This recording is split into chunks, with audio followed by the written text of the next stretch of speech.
In the heart of Jamaica, a debate stirs, a debate that resonates with the rhythms of reggae and the echoes of cultural heritage. The government has made a pivotal decision, steering away from bestowing the revered title of national hero upon two iconic figures, reggae legend Bob Marley and cultural ambassador Louise Bennett Coverly, affectionately known as Miss Lou.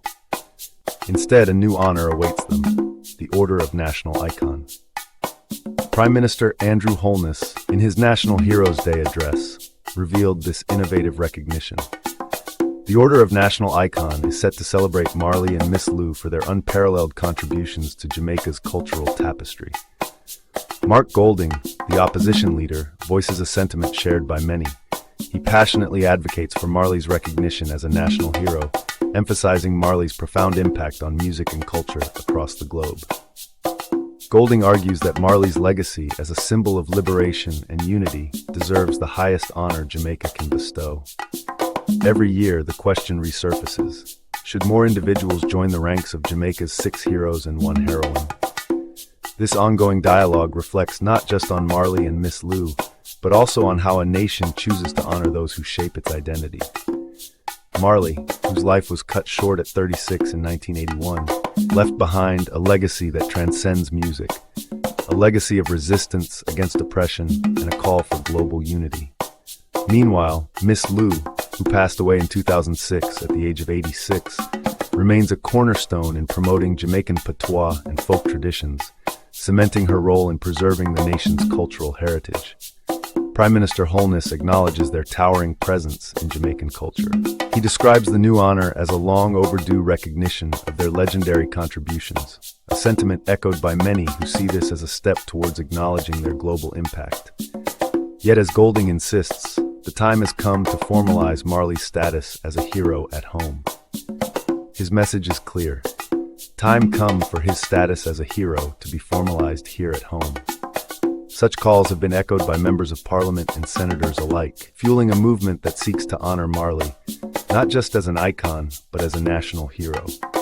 As this story unfolds, it invites us to reflect on what it means to be recognized, to be celebrated, and to be remembered.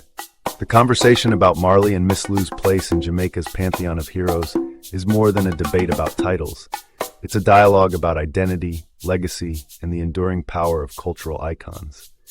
In the end, whether through new honors or established titles, the spirit of Bob Marley and Miss Lou continues to inspire, reminding us all of Jamaica's rich cultural heritage and its profound impact on the world. Welcome to a transformative journey for Kingston, Jamaica. Today, we witness the dawn of a revitalization era as the government of Jamaica secures a $12 million loan from the World Bank. This pivotal agreement marks the beginning of the Kingston Waterfront Improvement Project, a bold initiative set to reshape downtown Kingston over the next 5 years. Picture this: a modern park stretching along the waterfront, designed not only to beautify, but to breathe new life into the heart of the city. This project, affectionately known as the Kiwi Project, promises to revitalize business interests while fostering community development. Finance Minister Dr. Nigel Clark shares his vision, highlighting the significant role of the World Bank's technical expertise in overcoming urban blight challenges.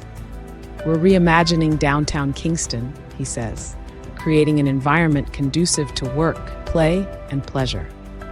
World Bank Country Director Lilia Barunciuk adds depth to this vision, outlining plans for adaptable markets and event spaces that will support small businesses and local entrepreneurs. This project isn't just about infrastructure, it's about people. Designed with residents and small businesses at its core, it aims to cultivate an environment that enhances quality of life and public spaces. The economic ripple effect is expected to be profound. By investing in downtown Kingston, the government reduces barriers for private sector investment. Real estate developers are anticipated to follow suit, further revitalizing the area. With more than 7,000 Jamaicans set to benefit directly, this initiative is poised to expand economic opportunities and attract private investment. As Barunciuk hopes, this is the beginning of urban renewal and transformation in Kingston and the Jamaican economy. As we look to the future, let us embrace this opportunity for growth and community empowerment. The Kiwi Project is not just a development.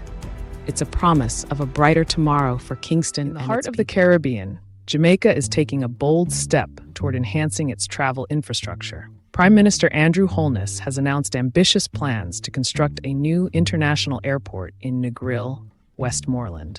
This development is part of a broader initiative to bolster the country's airport facilities, ensuring that Jamaica continues to shine as a premier travel destination.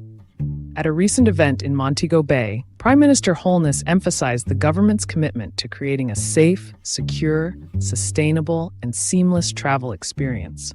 He stated, "The administration of the country is working overtime to ensure that we not only create the branding, Jamaica, safe, secure, sustainable, and seamless, but we're actually doing the things to make that happen." The new airport in Negril is not just a standalone project. It is a strategic move to alleviate congestion at the Sangster International Airport in Montego Bay. The government is also investing in a new terminal at Sangster and making significant improvements to the Norman Manley International Airport.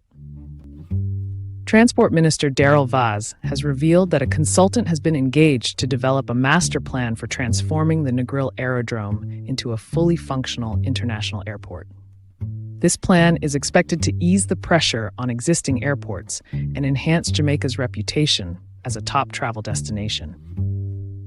As these plans unfold, stakeholders in the travel and tourism industry, along with Jamaican citizens and potential international travelers, can look forward to a future where traveling to and from Jamaica is more efficient and enjoyable than ever before. This initiative not only promises to improve the travel experience, but also strengthens Jamaica's position on the global stage as a country committed to continuous development and innovation in its infrastructure.